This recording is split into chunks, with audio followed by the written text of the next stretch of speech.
देखते पे आज भिडियोटी संपूर्ण भाव में सीपीटी जो पे प्रिपेरेसन कर बहुत ही गुरुत्वपूर्ण भिडियो। तो पे अलरेडी तुम 3टा पार्ट हो सारी है। आज हूँ तुम 4 नंबर पार्ट है। तुम सीपीटी 4 नंबर क्लास आम पढ़ा तुम ओडिया साहित्य जुग विभाजन विषय माने तुम जिते सारा जुग गुड़िक अच्छे तुम कौन पंचसखा जुग आदि जुग सारला जुग देन उपेन्द्र जुग है। तो अनेक सारा जुग विषय अच्छे। तो से जुग गुड़िक केमी विभाजन होता है ना देखो से समय प्रसिद्ध जो कवि मैंने अच्छा लेखक मैंने अच्छा नाम अनुसार किंबा से माने जो समय रचना गुड़िक करुले समय को लेकिन जुग गुड़िक कौन विभाजन कराई। तो से जुग विभाजन विषय जाना। तो पे आज भिडियोटी तुम भावन केवल आम कौन आम केवल खाली थ्योरी पढ़ा माने ना पिला माने आम यू सर्ट जिते सब तुम सर्ट नोट आसो। तो पे जहाँ भी किसी सर्ट नोट अच्छी तो मुझे तुमको कहीदेवी जो गुड़िक कि इंपोर्टाट है जो गुड़िक कि तुम सीपीटी एग्जाम आसे है। अलरेडी आम तुम क्वेश्चन पेपर आलोचना कर सारी है। जो पे देखी ना जाइए देखी दिंतु है से क्वेश्चन पेपर को लेकिन तुम प्राय तो तुम टोटाल कौट आसे ना ओडिया साहित्य इतिहास बुक रु आसे है। तो आम बर्तमान जो गुड़िक भी आलोचना करिया सब ओडिया साहित्य इतिहास बुक रु ही आलोचना करुचे है। तो आम पढ़ा ओडिया साहित्य जुग विभाजन विषय तुम केतटा जुग अच्छी और से जुगर सब कवि मैंने समसामयिक कवि मैंने कौ कौ मैंने थिले से समय लेखा गुड़िक आम सब भाव में पढ़ा। तो आज क्लास टी गोटे जो पे सीपीटी एंट्रांस प्रिपेयर होते गोटे ब्रह्मास्त्र बहुत ही गुरुत्वपूर्ण वीडियो कहीं यू तुम भाव 2 ରୁ 3टा क्वेश्चन केवल यू आसता है कौटी तुम जुगरू जे तुम आदि जुग पंचसखा जुग इत्यादि जिते सब जुग अच्छे से जुगरू कटे माने गोटे 2टा क्वेश्चन निहाती भाव में आसो है कंपलसरी गोटे मन रखियो। तो चलते भिडियोटी अधिक बड़ न करी आम पढ़िया है। देख तो जेहेतु पे तुम गोटे थ्योरी क्लास मुझे तुमको सब गुड़ कवर करने ट्राए करी है कि छाड़बी जहाँफल माने गोटे पिला जमी गोटे मार्क भी न छाड़ू है। आम जेहेतु क्लास गुड़ करुचे देखो तुम एग्जाम को भी अधिक दिन ना बहुत शीघ्र तुम एंट्रांस टी होगा जाऊँ।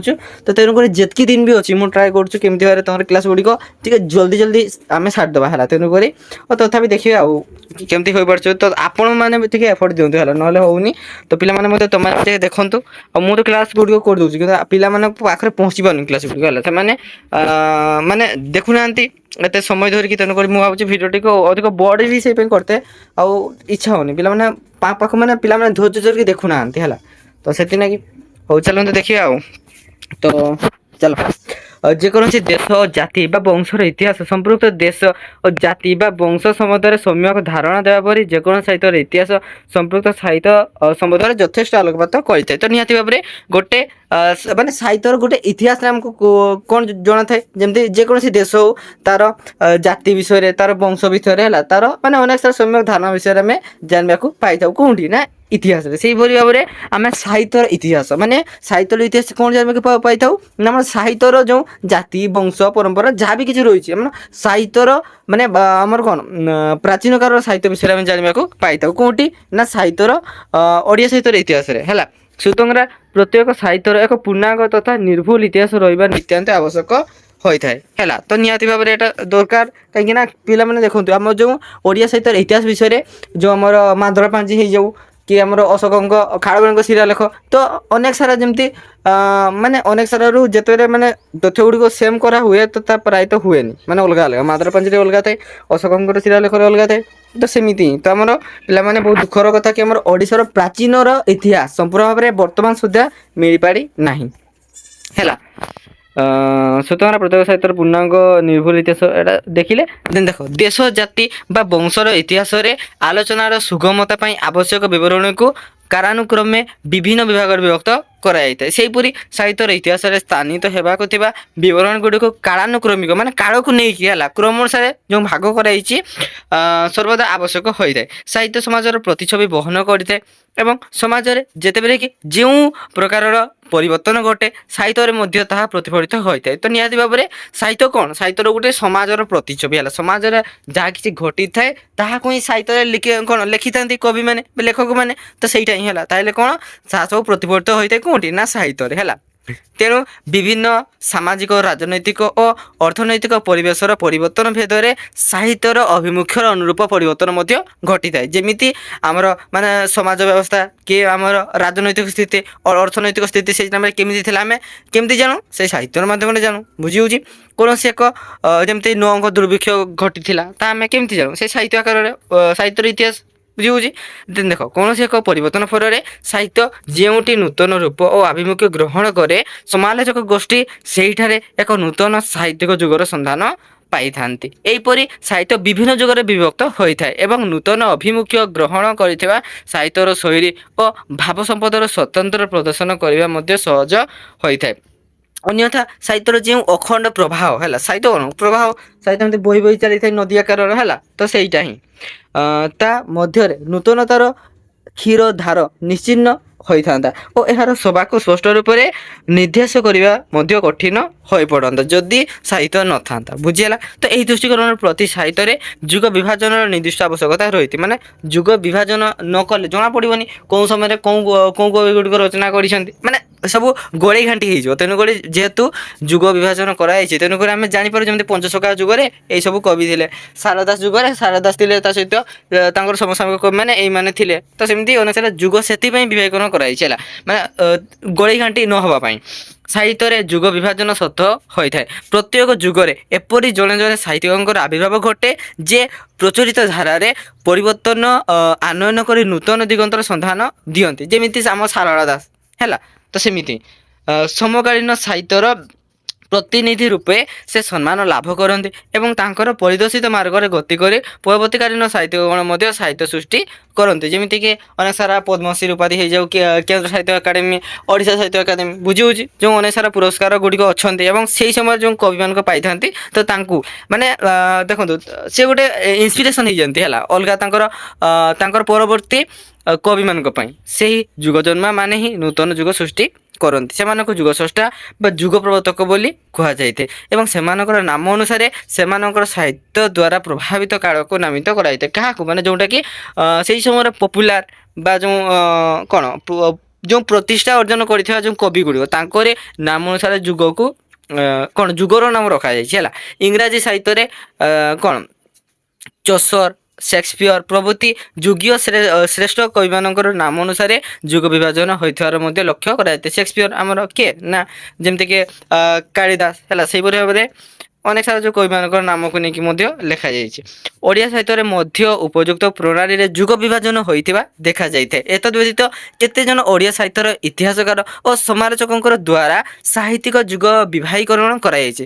ସମସାମୟିକ ଶାସକମାନଙ୍କର ବଂଶର କ'ଣ ନାମାନୁସାରେ ଅର୍ଥାତ୍ ରାଜନୈତିକ ଇତିହାସ ଅନୁସାରେ ଅନେକ ଦୃଷ୍ଟିରୁ ଏପରି ବିଭାଗୀକରଣ ସର୍ବଦା ନିର୍ଭୁଲ ନୁହେଁ, ନିରାପଦ ମଧ୍ୟ ନୁହେଁ। କାରଣ ଯେଉଁ ନିର୍ଦ୍ଦିଷ୍ଟ ସାହିତ୍ୟିକ ଅଭିମୁଖ୍ୟ ଭିତ୍ତିରେ ଏକ ସାହିତ୍ୟିକ ଯୁଗର ସୃଷ୍ଟି ହୁଏ କୌଣସି ରାଜବଂଶର ଶାସନକାର ସେହି ନିର୍ଦ୍ଦିଷ୍ଟ ଅଭିମୁଖ୍ୟର ବାହକ ହେବା ପାଇଁ ବାଧ୍ୟ ନୁହେଁ।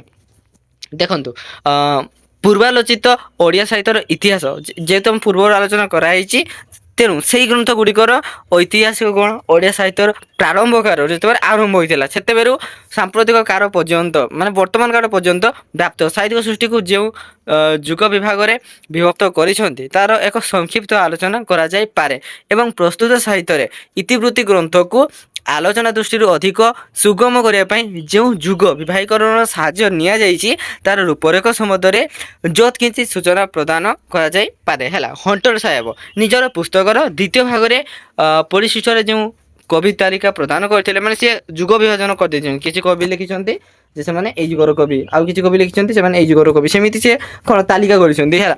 ତହିଁରେ ଓଡ଼ିଆ ସାହିତ୍ୟର କାଳ ବିଭାଜନ କରିବାର ଅବକାଶ ନଥିଲା।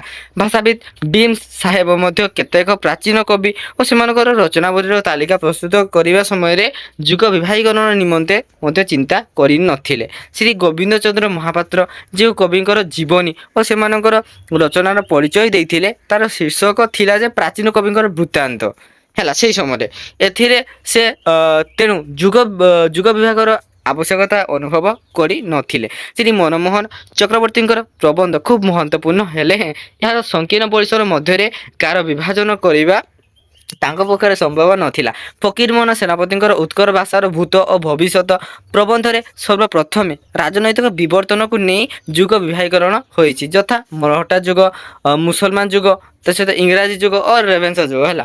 ଏ ପ୍ରବନ୍ଧରେ ତାଙ୍କର ଉଦ୍ଦେଶ୍ୟ ନଥିଲା ଓଡ଼ିଆ ସାହିତ୍ୟର କାଳ ବିଭାଜନ କରି ଇତିହାସ ରଚନା କରିବା। କେବଳ ଆଲୋଚନା କ୍ରମେ ରେଭେନ୍ସା ହେଲା, ରେଭେନ୍ସା ସାହେବ ପ୍ରତି ତାଙ୍କର ବ୍ୟକ୍ତିଗତ ଶ୍ରଦ୍ଧା ହେତୁ ସେ ତାଙ୍କର ନାମରେ ଇଂରେଜ ଯୁଗର ପରବର୍ତ୍ତୀ ଯୁଗକୁ ନାମିତ କରିଛନ୍ତି। ତେଣୁ ନିରପେକ୍ଷ ଓ ଶୁଦ୍ଧ ସମାଲୋଚନା ଦୃଷ୍ଟିରୁ ତାଙ୍କର ଏହି ବିଭାଗୀକରଣ ଗୁରୁତ୍ୱପୂର୍ଣ୍ଣ ନୁହେଁ। ଶ୍ରୀ ମଧୁସୂଦନ ଦାସ ଓଡ଼ିଆ ଭାଷା ଓ ପ୍ରାଚୀନ ସାହିତ୍ୟ ଶୀର୍ଷକ ଆଲୋଚନାରେ ଓଡ଼ିଆ ସାହିତ୍ୟକୁ ସ୍ଥୂଳତଃ ତିନି ଭାଗରେ ବିଭକ୍ତ କରିଛନ୍ତି, ଯଥା ପୁରାଣ, କାବ୍ୟ ଓ ବିବିଧ। ଦେଖନ୍ତୁ ଶ୍ରୀ ଦାସ ପୁରାଣ ଯୁଗର ସାହିତ୍ୟକୁ, ଭକ୍ତି ଯୁଗର ଓ କାବ୍ୟ ଯୁଗର ସାହିତ୍ୟକୁ ପ୍ରେମ ଯୁଗର ଅନ୍ତର୍ଭୁକ୍ତ ମଧ୍ୟ କରିଛନ୍ତି। ଆଧୁନିକ ଯୁଗ ସାହିତ୍ୟର ବହୁମୁଖିତା, ଉପନ୍ୟାସ, ଗଳ୍ପ, ନାଟକ, ପ୍ରବନ୍ଧ, ରମ୍ୟ ରଚନା ଇତ୍ୟାଦି ହେତୁ ସେ ଏହାକୁ ବିବିଧ ଯୁଗ ଭାବରେ ନାମିତ କରିବା ଯଥାର୍ଥ ହେବ ବୋଲି ମନେ କରିଛନ୍ତି। ଶ୍ରୀ ତାରିଣୀଚରଣ ରଥ ଉତ୍କଳ ସାହିତ୍ୟର ଇତିହାସକୁ ଓଡ଼ିଆ ସାହିତ୍ୟ ଇତିହାସର ଏକ ସଂକ୍ଷିପ୍ତ ଆଲୋଚନା ବୋଲି ସ୍ୱୀକାର କରିଛନ୍ତି ଏବଂ ଏଥିରେ ସ୍ଥାନେ ସ୍ଥାନେ କ'ଣ ଭ୍ରମ ରହିଯିବାର ସମ୍ଭାବନା ପୋଷଣ ମଧ୍ୟ କରିଛନ୍ତି। ଓଡ଼ିଆ ସାହିତ୍ୟର ଆରମ୍ଭ ଠାରୁ ଆଜି ପର୍ଯ୍ୟନ୍ତ ସମୟକୁ ସେ ସ୍ଥୂଳତଃ ଚାରି ଗୋଟି ଯୁଗରେ କ'ଣ ବିଭକ୍ତ କରିଛନ୍ତି, ଯଥା ଗୋଟେ ହେଉଛି ସାରଳା ଯୁଗ ବା ଯେଉଁଟାକି ଆଦିମ ଯୁଗ। ଆମର ଆଦିମ ଯୁଗ କେଉଁଟା, ତାହାକୁ ସାରଳା ଯୁଗ ମଧ୍ୟ କୁହାଯାଏ। ସାରଳା ଦାସଙ୍କ ସମୟ ହେଲା, ସେଟା ହେଉଛି ଆମର ଖ୍ରୀଷ୍ଟାବ୍ଦ 1000ରୁ 1500 ପର୍ଯ୍ୟନ୍ତ। ତାପରେ ଆସିଲା ଜଗନ୍ନାଥ ବା ବୈଷ୍ଣବ ଯୁଗ, ଖ୍ରୀଷ୍ଟାବ୍ଦ ସେଟା ହେଉଛି 1500ରୁ 1700। ତାପରେ ଆସିଲା ଉପେନ୍ଦ୍ର ବା ଜଣେ କାବ୍ୟ ଯୁଗ, ସେଟା ହେଉଛି ଆମର 1700ରୁ 1800। ତାପରେ ଆସିଲା ରାଧାନାଥ ବା ଆଧୁନିକ ଯୁଗ, ସେଟା ହେଉଛି ମାନେ 1850ରୁ ବର୍ତ୍ତମାନ ପର୍ଯ୍ୟନ୍ତ। ବୁଝି ହେଉଛି, ଏହି ଯୁଗ ବିଭାଜନ ସେ କରିଛନ୍ତି ଦୁଇଟି ପନ୍ଥା ଅନୁସରଣ କରି। ପ୍ରଥମଟି ହେଉଛି ଯୁଗର ଶ୍ରେଷ୍ଠ ଓ କବିଙ୍କର ନାମ ଅନୁସାରେ ଓ ଦ୍ୱିତୀୟଟି ହେଉଛି ଯୁଗର ପ୍ରବୃତ୍ତିର ଅନୁସରଣରେ। ପ୍ରଥମ ଯୁଗ ନାମିତ ହୋଇଛି ଓଡ଼ିଆ ସାହିତ୍ୟର ଆଦିକବି ସାରଳା ଦାସଙ୍କର ନାମରେ, ଆଦିମ ଯୁଗ ଏହାର ନାମାନ୍ତର। ଦ୍ୱିତୀୟ ଯୁଗକୁ ଜଗନ୍ନାଥ ଦାସଙ୍କର ଅନୁସାରେ ଗ୍ରହଣ କରିବା ସମୟରେ ସେ ଯୁକ୍ତି ପ୍ରଦର୍ଶନ କରନ୍ତି ଯେ ଏହି ସମୟରେ ବୈଷ୍ଣବ ଧର୍ମର ସଞ୍ଚାର ହୋଇଥିଲା, ଯାହାର ସ୍ଥାପିତ କିଏ ନା ଭକ୍ତକବି ଜଗନ୍ନାଥ ଦାସ ଓ ମହାତ୍ମା ଶ୍ରୀ ଚୈତନ୍ୟ। ଏହି କାରଣରୁ ଏହି ଯୁଗର ଅନ୍ୟ ନାମ ହେଉଛି ବୈଷ୍ଣବ ଯୁଗ। ପୁନଶ୍ଚ ଏହି ଯୁଗରେ ବହୁ ସଂସ୍କୃତ ପୁରାଣ ସାହିତ୍ୟ ଅନୁଦିତ ହୋଇଥିବାରୁ ଏହି ଯୁଗକୁ ପୌରାଣିକ ଯୁଗ ବା ଅନୁବାଦ ଯୁଗ ବୋଲି ମଧ୍ୟ ଆଖ୍ୟା ଦେଲେ ଚଳିବ ବୋଲି ସେ ଅନ୍ୟତ୍ର ମତବ୍ୟକ୍ତ କରିଛନ୍ତି। ସେହିପରି ଉପେନ୍ଦ୍ର ଭଞ୍ଜଙ୍କ ରଚନାବଳୀ ଓଡ଼ିଆ ସାହିତ୍ୟକୁ ଆଶାତୀତ ଭାବରେ ସମୃଦ୍ଧ କରୁଥିବାରୁ ତୃତୀୟ ଯୁଗର ନାମକରଣ କରାଯାଇଛି କ'ଣ, ଉପେନ୍ଦ୍ର ଯୁଗ ଭାବରେ ହେଲା। ଯୁଗ ରୁଚିର ଅଭିମୁଖକୁ ଗ୍ରହଣ କରି ସେ ଆଧୁନିକ ଯୁଗକୁ ରାଧାନାଥ ଯୁଗ ଭାବରେ ମଧ୍ୟ ନାମିତ ବା ଅଭିହିତ କରିଛନ୍ତି। ଏହାର ସପକ୍ଷରେ ତାଙ୍କର ଅଭିମତ ହେଉଛି ଯେ ଏହି ଯୁଗରେ କବିମାନେ ନିଜ ନିଜର ରଚନାବଳୀକୁ ପ୍ରକୃତି ଚିତ୍ରଣରେ ଅଧିକ ପରିମାଣରେ ସମୃଦ୍ଧ କରିଥିଲେ ଓ ଏପରି କରିବାକୁ ପ୍ରେରଣା ଯୋଗାଇଥିଲେ ସ୍ୱର୍ଗର କବିବର ରାଧାନାଥ ରାୟ ବାହାଦୁର। ଶ୍ରୀ ରଥଙ୍କର ଉପରୋକ୍ତ ଯୁଗ ବିଭାଗୀକରଣକୁ ଆଲୋଚକମାନେ ଆଜି ପର୍ଯ୍ୟନ୍ତ ଅବିକଳ ଭାବରେ ହେଉ କ'ଣ ସାମାନ୍ୟ ପରିବର୍ତ୍ତନ ଭାବରେ ହେଉ ଗ୍ରହଣ କରି ଆସିଛନ୍ତି। ପ୍ରାଚୀନ ଉତ୍କଳ ରଚୟିତା ଶ୍ରୀ ଜଗବନ୍ଧୁ ସିଂହ ଓଡ଼ିଆ ସାହିତ୍ୟର ଏକ ନିର୍ଭରଯୋଗ୍ୟ ଇତିହାସ ଲେଖିବା ଉଦ୍ଦେଶ୍ୟରେ ଅତି ଆଗ୍ରହର ସହିତ ଲେଖନୀ ଚାଳନା କରିଥିଲେ ହେଁ ଉପାଦାନ ଅଭାବରୁ ତାଙ୍କର ଆଲୋଚନା ହଣ୍ଟର ବିମ୍ସ ଓ ଚକ୍ରବର୍ତ୍ତୀଙ୍କର କବିତାଲିକା ଉପରେ ସମ୍ପୂର୍ଣ୍ଣ ନିର୍ଭରଶୀଳ। ତେଣୁ ସେ କେତେକ କବି ଓ ସେମାନଙ୍କର ରଚନାବଳୀର କେବଳ ଆଲୋଚନା କରିଛନ୍ତି ଓ କାର ବିଭାଜନ ସମ୍ବନ୍ଧୀୟ ନିଜର କୌଣସି ମତାମତ ଦେବାରୁ ମଧ୍ୟ ବିରତ ହୋଇଛନ୍ତି।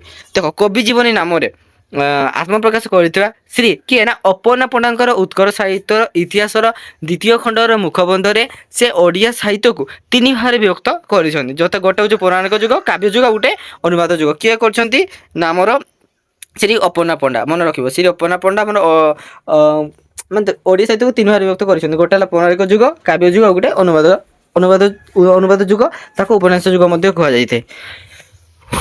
ଆଦି ଯୁଗରେ ପ୍ରଚୁର ପରିମାଣରେ ପୁରାଣ ରଚିତ ହୋଇଥିବାରୁ ତାହାକୁ ପୌରାଣିକ ଯୁଗ ଭାବରେ ଯେଉଁ କ'ଣ ନାମକରଣ କରାଯାଇଥାଏ। ପୌରାଣିକ ଯୁଗ ଯେଉଁ ଆମେ କହୁଛୁ ମାନେ ସେହି ସମୟରେ ଅନେକ ପୁରାଣ ଗୁଡ଼ିକ ରଚନା କରାଯାଇଥିଲା ହେଲା।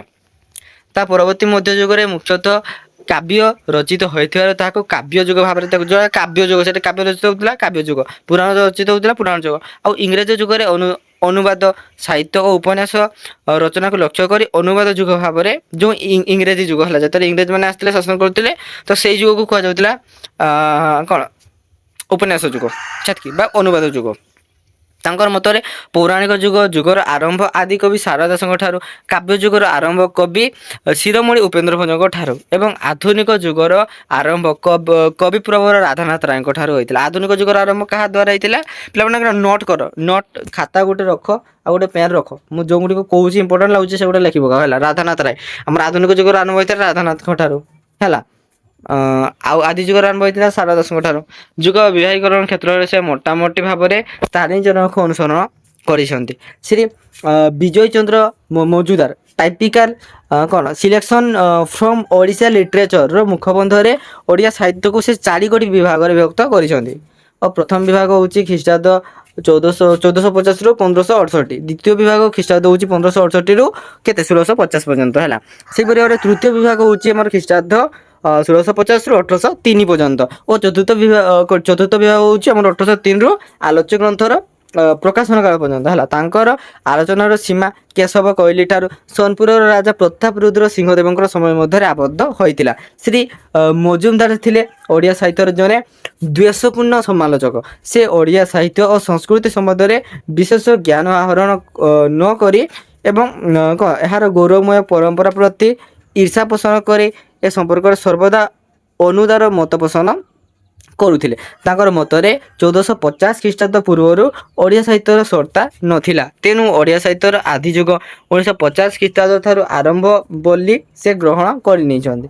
ଯଥେଷ୍ଟ ଭାବରେ ସେ ଓଡ଼ିଆ ସାହିତ୍ୟର ପରିଚୟ ଦେଇଥିବାରୁ ସେଥିରେ କାଳଗତ ଅନୁକ୍ରମରେ ଘୋର ବିଶୃଙ୍ଖଳା ପରିଲକ୍ଷିତ ହୋଇଥାଏ। ପୁନଶ୍ଚ ଉପେନ୍ଦ୍ର ଭଞ୍ଜ ଦୀନକୃଷ୍ଣଙ୍କର ଭଳି ସୁନାମଧନ୍ୟ କବିମାନଙ୍କର ସମ୍ବନ୍ଧରେ କଟୁ ବକ୍ତବ୍ୟମାନ ପ୍ରକାଶ କରି ସେ ନିଜର ବିକୃତ ମନୋଭାବ ତଥା ଅଜ୍ଞତାର ପରିଚୟ ଦେଇଛନ୍ତି। 1928 ଖ୍ରୀଷ୍ଟାବ୍ଦରେ ପ୍ରକାଶିତ ପଣ୍ଡିତ ବିନାୟକ ମିଶ୍ରଙ୍କର ଓଡ଼ିଆ ସାହିତ୍ୟର ଇତିହାସରେ ଶତାଧିକ ଧରି ସାହିତ୍ୟର ବିଚାର କରାଯାଇଛି। ସେ ଓଡ଼ିଆ ସାହିତ୍ୟର ଗତିଧାରାକୁ 9 ଧାରାରେ ଭାଗ କରି ବିଷୟ ବିନ୍ୟାସ କରିଛନ୍ତି। ଯେମିତି ଦେଖନ୍ତୁ, ପଣ୍ଡିତ ସୂର୍ଯ୍ୟନାରାୟଣ ଦାସ ଓଡ଼ିଆ ସାହିତ୍ୟର ପରିଚୟ ଗ୍ରନ୍ଥ ଆରମ୍ଭରେ ଓଡ଼ିଆ ସାହିତ୍ୟର କାଳ ବିଭାଗ ନାମକ ଏକ କ୍ଷୁଦ୍ର ପରିଚ୍ଛେଦରେ ଓଡ଼ିଆ ସାହିତ୍ୟର କାଳ ବିଭାଜନ କରିଛନ୍ତି ଏବଂ 3 ଦୃଷ୍ଟିକୋଣରୁ ଯଥା ଗୋଟେ ପ୍ରଭାବଶାଳୀ ଓ ପ୍ରତିନିଧି ସ୍ଥାନୀୟ ଲେଖକଙ୍କର ନାମାନୁସାରେ କାଳ ଓ ସାହିତ୍ୟିକ ପ୍ରବୃତ୍ତିର ପ୍ରାଧାନ୍ୟ ଅନୁସାରେ ଓଡ଼ିଶାର ରାଜନୈତିକ ଇତିହାସର ଯୁଗ ଅନୁସାରେ ଏହି ତ୍ରିବିଧ ଯୁଗ ବିଭାଗର ବାସ୍ତବ ରୂପରେଖ ଏହିପରି ଲେଖାଯାଇଛି। ଯେମିତି ଦେଖନ୍ତୁ, ଲେଖକଙ୍କ ଅନୁସାରେ ଯେମିତି ସାରଳା ଯୁଗ, ମାନେ ସାରଳାଙ୍କର ପୂର୍ବ ଯୁଗ ସହିତ ତାକୁ କ'ଣ କୁହାଯାଏ? ସାରଳା ଯୁଗ ଖ୍ରୀଷ୍ଟୀୟ 11ଶ ଶତାବ୍ଦୀ ପ୍ରଥମାର୍ଦ୍ଧରୁ 16ଶ ଶତାବ୍ଦୀର ପ୍ରଥମାର୍ଦ୍ଧ ପର୍ଯ୍ୟନ୍ତ। ସେହିପରି ଭାବରେ ପଞ୍ଚଶଖା ଯୁଗ 16ଶ ଶତାବ୍ଦୀର ପ୍ରଥମାର୍ଦ୍ଧରୁ 18ଶ ଶତାବ୍ଦୀର ଶେଷ ପର୍ଯ୍ୟନ୍ତ। ତାପରେ ଆସିଲା ଉପେନ୍ଦ୍ର ଯୁଗ, ସେଟା ହେଉଛି 18ଶ ଶତାବ୍ଦୀର ଆରମ୍ଭ ଠାରୁ 19ଶ ଶତାବ୍ଦୀର ଦ୍ୱିତୀୟାର୍ଦ୍ଧ ପର୍ଯ୍ୟନ୍ତ। ତାପରେ ଆସିଲା ଆଧୁନିକ ଯୁଗ, ସେଟା ହେଉଛି 19ଶ ଶତାବ୍ଦୀର ଶେଷାର୍ଦ୍ଧ ଠାରୁ ଆରମ୍ଭ ଆଧୁନିକ ଯୁଗ ବର୍ତ୍ତମାନ ଯାଏ ହେଲା। କାଳ ଓ ସାହିତ୍ୟିକ ପ୍ରବୃତ୍ତି ଅନୁସାରେ ଯେଉଁଟା ହେଉଛି ଆଦି ଯୁଗ, ସେଟା ହେଉଛି ଇତିବୃତ୍ତ ଯୁଗ ବା ଶାରଳା ଦାସ ଯୁଗ 11ଶ ଶତାବ୍ଦୀର ପ୍ରଥମାର୍ଦ୍ଧ 16ଶ ଶତାବ୍ଦୀର ପ୍ରଥମାର୍ଦ୍ଧ ପର୍ଯ୍ୟନ୍ତ। ତାପରେ ଆସିଲା ତୁମର ମଧ୍ୟଯୁଗ, ସେଟା ହେଉଛି ଆମର କେତେ 16ଶ ଶତାବ୍ଦୀର ପ୍ରଥମାର୍ଦ୍ଧରୁ 19ଶ ଶତାବ୍ଦୀର ପ୍ରଥମାର୍ଦ୍ଧ ପର୍ଯ୍ୟନ୍ତ। ମଧ୍ୟଯୁଗ ସେଟା ହେଉଛି ଆମର ଭକ୍ତି ଯୁଗ ବା ଧାର୍ମିକ ଯୁଗ ବା ପଞ୍ଚଶଖା ଯୁଗ ପୂର୍ବ 16ଶ ଶତାବ୍ଦୀର ପ୍ରଥମାର୍ଦ୍ଧରୁ 18ଶ ଶତାବ୍ଦୀ ପର୍ଯ୍ୟନ୍ତ। ତାପରେ ହେଲା ଦେଖନ୍ତୁ ଉତ୍ତର ମଧ୍ୟକାଳ, ଯେଉଁଟାକି ରୀତିକାଳ ବା ଯେଉଁ ରୀତି ଯୁଗ ବା ଉପେନ୍ଦ୍ର ଭଞ୍ଜ ଯୁଗ, ସେଟା ହେଉଛି ଆମର 18ଶ ଶତାବ୍ଦୀ ଠାରୁ 19ଶ ଶତାବ୍ଦୀର ଦ୍ୱିତୀୟାର୍ଦ୍ଧ ଆରମ୍ଭ ପର୍ଯ୍ୟନ୍ତ। ଆଧୁନିକ କାଳ ସେଟା ହେଉଛି ଆମ 19ଶ ଶତାବ୍ଦୀର ଦ୍ୱିତୀୟାର୍ଦ୍ଧ ଠାରୁ ଆରମ୍ଭ ବର୍ତ୍ତମାନ ଯାଏ ହେଲା, ତାର ଏଣ୍ଡ ନାହିଁ। ରାଜନୈତିକ ଇତିହାସ ଅନୁସାରେ ଦେଖିବା, ଆମର ଯେଉଁ ଗଙ୍ଗ ଯୁଗ କେତେରୁ କେତେ ନା ଦେଖ ଖ୍ରୀଷ୍ଟାବ୍ଦ 1042 ଠାରୁ ଖ୍ରୀଷ୍ଟାବ୍ଦ 1435 ପର୍ଯ୍ୟନ୍ତ। ଏହା ହେଉଛି ଆମର ଗଙ୍ଗ ବଂଶ ଯୁଗ। ଏହା ପ୍ରାକ୍ ସାରଳା ସାହିତ୍ୟ ବା ଓଡ଼ିଆ ସାହିତ୍ୟର ଇତିହାସ ଆଦି ଯୁଗ, ବୁଝିହେଲା। ତାପରେ ଦେଖିବା ସୂର୍ଯ୍ୟବଂଶ ଯୁଗ, ସେଟା ହେଉଛି ଖ୍ରୀଷ୍ଟାବ୍ଦ 1435 ଠାରୁ ଖ୍ରୀଷ୍ଟାବ୍ଦ 1568 ପର୍ଯ୍ୟନ୍ତ। ଏହା ହେଉଛି ସାରଳା ପଞ୍ଚଶଖା ପ୍ରଭୃତି କବିମାନଙ୍କର ଯୁଗ। ତାପରେ ସେ ମୋଗଲ ଯୁଗ, ସେଟା ହେଉଛି ଖ୍ରୀଷ୍ଟାବ୍ଦ 1568 ଠାରୁ ଖ୍ରୀଷ୍ଟାବ୍ଦ 1751 ପର୍ଯ୍ୟନ୍ତ। ଏହା ଉପେନ୍ଦ୍ର ଭଞ୍ଜ ଦୀନକୃଷ୍ଣ ସଦାନନ୍ଦ କବିସୂର୍ଯ୍ୟ ବ୍ରହ୍ମା ପ୍ରଭୃତି କବିମାନଙ୍କର ଯୁଗ। ତାପରେ ଆସିଲା ମରହଟ୍ଟ ଯୁଗ, ଖ୍ରୀଷ୍ଟାବ୍ଦ 1751 ଠାରୁ ଖ୍ରୀଷ୍ଟାବ୍ଦ 1803 ପର୍ଯ୍ୟନ୍ତ। ଏହା ଅଭିମନ୍ୟୁ ସାମନ୍ତ ସିଂହାର କବିସୂର୍ଯ୍ୟ ବଳଦେବ ରଥ ଓ ଗୋପାଳ କୃଷ୍ଣ ବ୍ରଜନାଥ ବଡ଼ଜେନାଙ୍କର ପ୍ରଭୃତି କବିମାନଙ୍କର ଯୁଗ। ତାପରେ ଦେଖିବା ବ୍ରିଟିଶ ଯୁଗ ହେଲା, ଖ୍ରୀଷ୍ଟାବ୍ଦ 1803 ଠାରୁ ଆରମ୍ଭ ହୋଇଛି ହେଲା ବ୍ରିଟିଶ ଯୁଗ। ଶେଷୋକ୍ତ ଯୁଗ ବିଭାଗର ବ୍ରିଟିଶ ଯୁଗକୁ ଓଡ଼ିଆ ସାହିତ୍ୟର ଇତିହାସରେ ସ୍ୱତନ୍ତ୍ର ଯୁଗ ଭାବରେ ମଧ୍ୟ ଅଭିହିତ କରାଯାଇପାରେ ବୋଲି କିଏ ନା ଶ୍ରୀ ଦାସ ପ୍ରକାଶ କରିଛନ୍ତି। ତାଙ୍କର ମତରେ ରାଜନୈତିକ ଇତିହାସ ଅନୁସାରେ ଯୁଗ ବିଭାଗ କରି ସାହିତ୍ୟର ଇତିହାସ ଲେଖିବା ସହଜ ଓ ନିରାପଦ ହୋଇଥିବାରୁ ସେ ଓଡ଼ିଆ ସାହିତ୍ୟର ପରିଚୟ ଗ୍ରନ୍ଥକୁ ଏହି ରାଜନୈତିକ ଇତିହାସର ଯୁଗ ବିଭାଗ ଅନୁସାରେ ସଜ୍ଜିତ କରିଛନ୍ତି। ତା ସହିତ 1963 ଖ୍ରୀଷ୍ଟାବ୍ଦରେ ପ୍ରକାଶ ପାଇଥିବା ତାଙ୍କର ବିଶାଳକାୟ ଓଡ଼ିଆ ସାହିତ୍ୟର ଇତିହାସ, ତାହେଲେ କେତେ ଖ୍ରୀଷ୍ଟାବ୍ଦରେ ପ୍ରକାଶ ପାଇଥିଲା? 1963, ନୋଟ୍ କଲ ହେଲା। ପ୍ରଥମ ଭାଗରେ ମଧ୍ୟ ଏହି କାର ବିଭାଗୀକରଣ ପୁନରାବୃତ୍ତି କରାଯାଇଛି। ତାପରେ ଦେଖିବା ଶ୍ରୀ ଜାନକୀ ବଲ୍ଲଭ ମହାନ୍ତିଙ୍କର ଓଡ଼ିଆ ଲିଟରେଚର ସଂକ୍ଷିପ୍ତ ହେଲେ ମଧ୍ୟ ଓଡ଼ିଆ ସାହିତ୍ୟର ଏକ ପୂର୍ଣ୍ଣାଙ୍ଗ ଚିତ୍ର ଦେବା ପାଇଁ ସମର୍ଥ ହୋଇଥାଏ। କ'ଣ ଓଡ଼ିଆ ଲିଟରେଚର ବୁଝିହେଲା। ତାପରେ ଦେଖିବା ହେଲା ତ ସେମିତି କିଛି ନାହିଁ। ଦେଖ ଓଡ଼ିଆ ସାହିତ୍ୟର କ୍ରମ ପରିମାଣରେ ପଣ୍ଡିତ ନୀଳକଣ୍ଠ ଦାସଙ୍କର ଓଡ଼ିଆ ସାହିତ୍ୟ ସମ୍ପର୍କରେ ବିଚାରଧାରା ମୁଖ୍ୟତଃ ଉତ୍କଳୀୟ ସଂସ୍କୃତିର ଧାରାରେ ଆଧାରରେ ପରିପୁଷ୍ଟ ହୋଇଥିବାରୁ ଏଥିରୁ ସେ ସାହିତ୍ୟର ଯୁଗ ବିଭାଗୀକରଣ ପ୍ରତି ଯଥେଷ୍ଟ ଦୃଷ୍ଟି ଦେବା ପାଇଁ ଅବକାଶ ପାଇନାହାନ୍ତି। ତଥାପି ଏଥିରେ ସ୍ଥାନ ବିଶେଷରେ ସେ ଓଡ଼ିଆ ସାହିତ୍ୟର ମରହଟ୍ଟା ଯୁଗ ନାମରେ ଏକ ସ୍ୱତନ୍ତ୍ର ଯୁଗକୁ ମଧ୍ୟ ଅସ୍ୱୀକାର କରିଛନ୍ତି ହେଲା, ସେ ତ ମାନି ନାହାନ୍ତି। ତାପରେ ଦେଖିବା ହେଲା ଆଉ ଅଳ୍ପ ଅଛି। ଦେଖ ରାଷ୍ଟ୍ରଭାଷା ପ୍ରଚାର ସମିତି ରଜତ ଜୟନ୍ତୀ ଉପଲକ୍ଷେ ପ୍ରକାଶିତ ଓଡ଼ିଆ ସାହିତ୍ୟର ବିକାଶ କ୍ରମ ଶୀର୍ଷକ ପ୍ରବନ୍ଧରେ ଓଡ଼ିଆ ସାହିତ୍ୟକୁ ଯେଉଁଟାକି ପ୍ରାଚୀନ ଆଉ କ'ଣ ପୂର୍ବ ମଧ୍ୟ ଦେନ୍ ଉତ୍ତର ମଧ୍ୟକାଳ ଓ ଆଧୁନିକ କାଳ ଭେଦରେ 4ଟି ଯୁଗରେ କ'ଣ ବିଭାଗୀକରଣ କରାଯାଇଛି। ଏହି କାର ବିଭାଗୀକରଣ ଶ୍ରୀ ତାରିଣୀଚରଣ ରଥ ଓ ପଣ୍ଡିତ ସୂର୍ଯ୍ୟନାରାୟଣ ଦାସଙ୍କର କାଳ ବିଭାଜନର ଅନୁକରଣ କରାଯାଇଛି ହେଲା। 1962 ଖ୍ରୀଷ୍ଟାବ୍ଦରେ ପ୍ରକାଶିତ ପଣ୍ଡିତ ବିନାୟକ ମିଶ୍ରଙ୍କର ଓଡ଼ିଆ ସାହିତ୍ୟର ଇତିହାସ ପୂର୍ବରୁ ପ୍ରକାଶିତ ତାଙ୍କର ଗ୍ରନ୍ଥଠାରୁ ସମ୍ପୂର୍ଣ୍ଣ ଭିନ୍ନ। ଏହା ଏକ ସ୍ୱତନ୍ତ୍ର ପୁସ୍ତକ ବୋଲି ସେ ନିଜେ ଭୂମିକାରେ ସ୍ୱୀକାର କରିଛନ୍ତି। ଏଥିରେ ସେ ଓଡ଼ିଆ ସାହିତ୍ୟର କାର ବିଭାଗୀକରଣ କରିଛନ୍ତି। ଏହିପରି ବ୍ରତ ବା ଓଷା ସାହିତ୍ୟ, କାହାଣୀ ଗଦ୍ୟର ଉତ୍ପତ୍ତି, ପୁରାଣ ସାହିତ୍ୟ ଓ ଯୋଗାଚାର ସାହିତ୍ୟ, ପ୍ରେମ ଭକ୍ତିର ସାହିତ୍ୟ, ପ୍ରମୋଦ ସାହିତ୍ୟ ଓ ଓଡ଼ିଆ ଛାନ୍ଦ ଓ ବିବିଧ ସାହିତ୍ୟ କାଳ ଅନୁସାରେ ଲେଖକମାନଙ୍କର କୃତିକୁ ବିଚାର ନ କରି ସେ ସାହିତ୍ୟର ପ୍ରବୃତ୍ତି ଅନୁସାରେ ଗୋଟେ ବିଭାଗକୁ ନେଇ ଏକ ସ୍ୱତନ୍ତ୍ର ଆଲୋଚନା କରିଛନ୍ତି। 1968 ଖ୍ରୀଷ୍ଟାବ୍ଦରେ ପଣ୍ଡିତ ମିଶ୍ରଙ୍କର ଆଧୁନିକ ଓଡ଼ିଆ ସାହିତ୍ୟର ଇତିହାସ ପ୍ରକାଶ ପାଇଛି। ଏଥିରେ ସେ କ'ଣ ରାଧାନାଥ ରାୟଙ୍କ ଠାରୁ ଆରମ୍ଭ କରି ବହୁ ଆଧୁନିକ ସାହିତ୍ୟିକଙ୍କ ସମ୍ବନ୍ଧରେ 9ଟି ଅଧ୍ୟାୟରେ ଆଲୋକପାତ କରିଛନ୍ତି। ଏହି ପୁସ୍ତକଟି ସାହିତ୍ୟିକମାନଙ୍କର କ'ଣ ଆନୁପୂର୍ବିକତା ପ୍ରତି ବିଶେଷ ଧ୍ୟାନ ଦିଆଯାଇ ପାରି ନଥିଲେ ମଧ୍ୟ ଓଡ଼ିଆ ସାହିତ୍ୟର ଆଧୁନିକ ଯୁଗ ଉପରେ ଏହା ଏକ ଅବଶ୍ୟ ସଂଗ୍ରହଣୀୟ ଓ ସ୍ମରଣୀୟ ପୁସ୍ତକ। ତାପରେ ଦେଖିବା ଡକ୍ଟର ମାଧବ ମାନସଙ୍କର ଇଂରାଜୀ ପୁସ୍ତକ କ'ଣ ହିଷ୍ଟ୍ରି ଅଫ୍ ଓଡ଼ିଆ ଲିଟରେଚର ହେଲା। ତ ସେମିତି ଗୋଟେ ଦେଖ ଗୋଟେ ତ ଇମ୍ପୋର୍ଟାଣ୍ଟ ନାହିଁ, ବାସ୍ ତୁମକୁ ମୁଁ ସର୍ଟଟି କହିଦେଉଛି ହେଲା। ତ ଡକ୍ଟର ନଟବର ସାମନ୍ତରାୟ ଓଡ଼ିଆ ସାହିତ୍ୟର ଇତିହାସ କେତେ ରଚନା କରିଥିଲେ ନା 1803 ହେଲା ଏବଂ 1902 ମସିହାରେ ସେଇ ସମ୍ବନ୍ଧରେ ସେ ଆଲୋଚନା କରିଛନ୍ତି ହେଲା। ମାନେ 1803ରୁ 1920 ସେଇ ସମୟର ଘଟଣାକୁ ସେ ଲେଖିଛନ୍ତି ଓଡ଼ିଆ ସାହିତ୍ୟର ଇତିହାସ। ତାପରେ ଦେଖିବା ଶ୍ରୀ ସୁରେନ୍ଦ୍ର ମହାନ୍ତି ଯିଏକି କ'ଣ ଆଦି ପର୍ବ ଏବଂ ଓଡ଼ିଆ ସାହିତ୍ୟର ଉନ୍ମେଷ ରୂପ ବୌଦ୍ଧ ଚର୍ଯା ଠାରୁ ସାରଙ୍କର ମହାକାବ୍ୟ ମହାଭାରତ ପର୍ଯ୍ୟନ୍ତ ଏବଂ ମଧ୍ୟପର୍ବ ସାରଳା ଦାସଙ୍କର ପର୍ବ ଠାରୁ ଊନବିଂଶ ଶତାବ୍ଦୀ ପର୍ଯ୍ୟନ୍ତ ସେ ଲେଖିଛନ୍ତି ଏବଂ ଆଧୁନିକ ପର୍ବ ରାଧାନାଥ ଫକୀରମୋହନ ପ୍ରମୁଖଙ୍କ ଠାରୁ ସମସାମୟିକ ପର୍ଯ୍ୟନ୍ତ ପୁନଃ ତାଙ୍କର ମତରେ ପ୍ରକୃତ ଓ ପ୍ରବୃତ୍ତି ଦୃଷ୍ଟିରୁ ଓଡ଼ିଆ ସାହିତ୍ୟର ମଧ୍ୟପର୍ବ ବା ମଧ୍ୟକାଳ ଯେଉଁଟା ଆମେ କହିଦେବା ସେଇଟା ଆଦି ମଧ୍ୟକାଳ, ଯେଉଁଟାକି ଉତ୍ତର ମଧ୍ୟକାଳ ଭେଦରେ ଦୁଇ ଭାଗରେ ବିଭକ୍ତ କରାଯାଇଛି। ତାଙ୍କର ଯେଉଁ ସମସାମୟିକ ଅନେକ ସାରା କବି ମାନେ ରୀତିଯୁଗୀୟ କବିମାନେ ଥିଲେ, କେଉଁମାନେ ଯେମିତିକି ଧନଞ୍ଜୟ ହେଇଯାଉ, ଦୀନକୃଷ୍ଣ ପ୍ରମୁଖ ରୀତିବାଦୀ ବା ରୀତିଯୁଗୀୟ କବିମାନେ ଥିଲେ।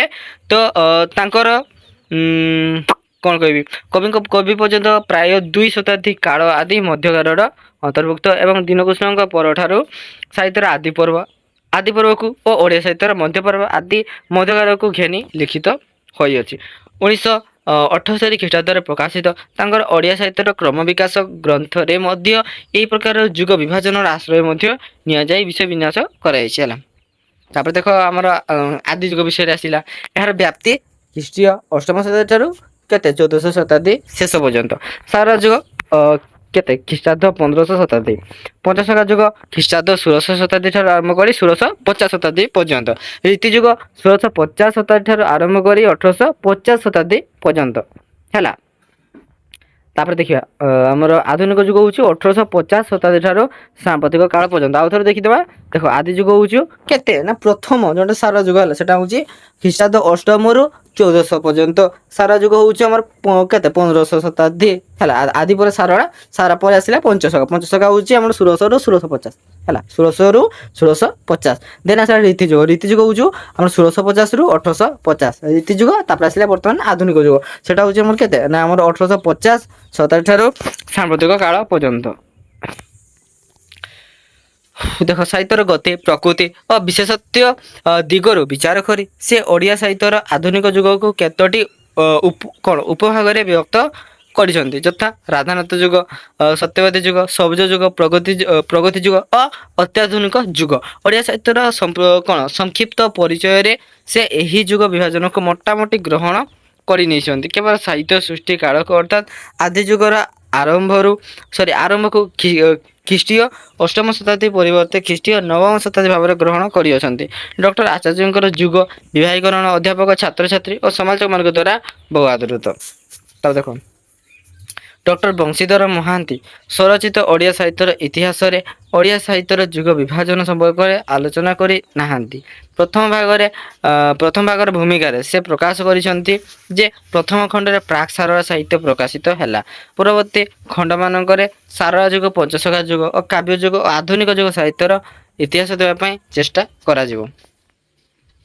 ତାପରେ ସେମିତି ଦେଖିବା ଅଧ୍ୟାପକ ପଠାରୀ ପଟ୍ଟନାୟକ ତାଙ୍କର ଓଡ଼ିଆ ସାହିତ୍ୟର ଇତିହାସରେ ଆଧୁନିକ ଯୁଗାନ୍ତଗତ ସତ୍ୟବାଦୀ, ସବୁଜ, ପ୍ରଗତି ଓ ଅତ୍ୟାଧୁନିକ ଯୁଗ ବା ଉପବିଭାଗ ଗୁଡ଼ିକୁ ସାହିତ୍ୟିକ ଯୁଗ ଭାବରେ ଗ୍ରହଣ କରିବାକୁ ସୀମାଚିହ୍ନ ମନେ କରି ନାହାନ୍ତି। ତାପରେ ଦେଖିବା ଆମର ପ୍ରାକ୍ ସାରଳା ସାହିତ୍ୟ, ନବଉନ୍ମେଷର ଧାରା ବା ସାରଳା ଦାସ ପଞ୍ଚସଖା ସାହିତ୍ୟ, ରୀତି ସାହିତ୍ୟ ଯେଉଁଟାକି କାବ୍ୟ ଯୁଗ ବା ସଙ୍ଗୀତ ଯୁଗ ମଧ୍ୟ କୁହାଯାଇଥାଏ। କାହାକୁ? ରୀତି ଯୁଗକୁ ହେଲା ବା ରୀତି ସାହିତ୍ୟକୁ। ତାକୁ ଦେଖିବା ଆଧୁନିକ ସାହିତ୍ୟ ବା ତାକୁ ରାଧାନାଥ ସାହିତ୍ୟ ବୋଲି କୁହାଯାଏ। ଆଧୁନିକ ସାହିତ୍ୟକୁ ଆଉ ସତ୍ୟବାଦୀ ଆନ୍ଦୋଳନ ଯେଉଁଟାକି ସବୁଜ ଆନ୍ଦୋଳନ ହେଲା, ସବୁଜ ଆନ୍ଦୋଳନକୁ ସତ୍ୟବାଦୀ ଆନ୍ଦୋଳନ ମଧ୍ୟ କୁହାଯାଏ। ସେଥିରେ ଦିଟା ନାମ ସେଗୁଡ଼ା ଟିକେ ମନେ ରଖିବା ହେଲା। ଆଧୁନିକ ଆନ୍ଦୋଳନ, ଅତ୍ୟାଧୁନିକ ଆନ୍ଦୋଳନ ଦୁଇ ପ୍ରକାରର। ଦେଖ କିନ୍ତୁ ଏଠାରେ ବିଚାର କରିବାର କଥା ଯେ ଅଧ୍ୟାପକ ପଠାଣି ପଟ୍ଟନାୟକ ଯେଉଁ ବିଶେଷ ଧରଣର ସାହିତ୍ୟିକ ପ୍ରବୃତ୍ତି ବା ବିଶେଷତ୍ୱ ଗୁଡ଼ିକୁ ଲକ୍ଷ୍ୟ କରି ଆଧୁନିକ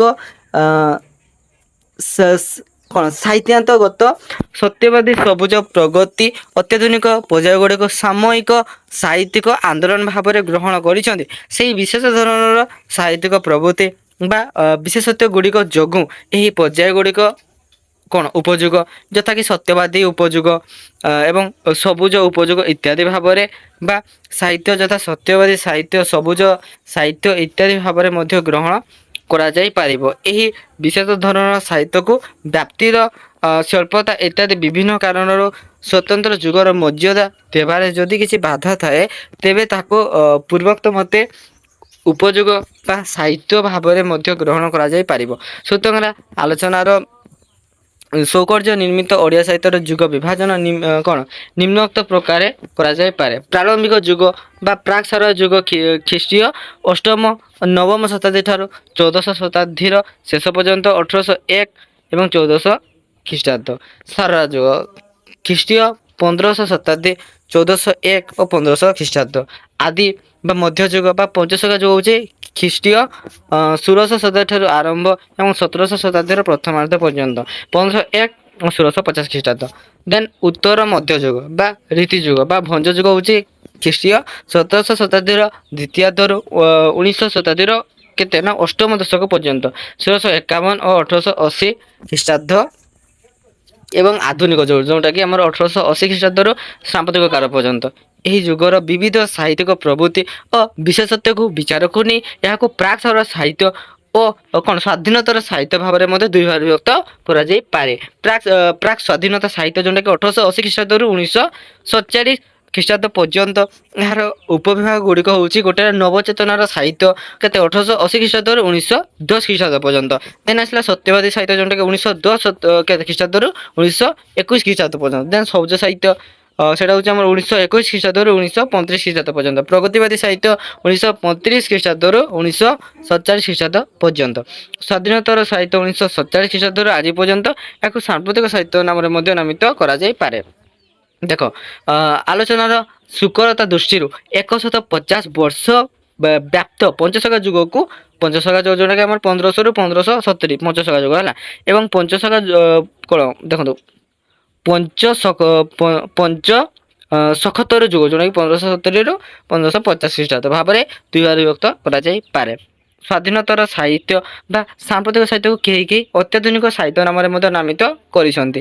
ମାତ୍ର ଏପରି ନାମକରଣ ଅଯଥାର୍ଥ ମନେ ହୁଏ, ମାନେ ତାର କିଛି ନାମ ଦେବାର କଥା ଥିଲାନି ତଥାପି ଗୋଟେ ଅଯଥା ଦେଇଯାଉଛନ୍ତି ହେଲା। କାରଣ ବର୍ତ୍ତମାନ ଯାହାକି ଅତ୍ୟାଧୁନିକ ସାହିତ୍ୟ କିଛି ବର୍ଷ ପରେ ଗତି କରି ଏବଂ ସମକାଳୀନ ପ୍ରବୃତ୍ତିର ବଶବର୍ତ୍ତୀ ହୋଇ ସେତେବେଳର ସାହିତ୍ୟ ସେତେବେଳେ ଅତ୍ୟାଧୁନିକ ହେବ ବା ଅତ୍ୟାଧୁନିକ ନାମରେ ନାମିତ ହେବ। ବର୍ତ୍ତମାନର ସାହିତ୍ୟ ଯଦି ପ୍ରଚଳିତ ସାହିତ୍ୟ ବିନଶର ବା ପ୍ରବୃତ୍ତି ଧାରଣ ନ କରି ଚିରଦିନ ଅପରିବର୍ତ୍ତିତ ରହିବାର ସମ୍ଭାବନା ଥାନ୍ତା, ତାହେଲେ ଅତ୍ୟାଧୁନିକ ଶବ୍ଦର ପ୍ରୟୋଗ ଏ କ୍ଷେତ୍ରରେ ଯଥାର୍ଥ ହୁଅନ୍ତା। ତେଣୁ ଅଧୁନା ପ୍ରଚଳିତ ସାହିତ୍ୟକୁ ଚିହ୍ନିତ କରିବା ଲାଗି ଅତ୍ୟାଧୁନିକ ଭଳି ଏକ କ'ଣ ବିବଦମାନ ଶବ୍ଦ ପ୍ରୟୋଗ ନ କରି ବରଂ ଏହାକୁ ସାମ୍ପ୍ରତିକ ସାହିତ୍ୟ କିମ୍ବା ନିର୍ବିବାଦରେ ସ୍ୱାଧୀନତାର ସାହିତ୍ୟ ବା ସ୍ୱାଧୀନତା ପରବର୍ତ୍ତୀ ସାହିତ୍ୟ ଭାବରେ ଗ୍ରହଣ କରିବା ଅଧିକ ଯୁକ୍ତିଭିତ୍ତିକ ହେବ।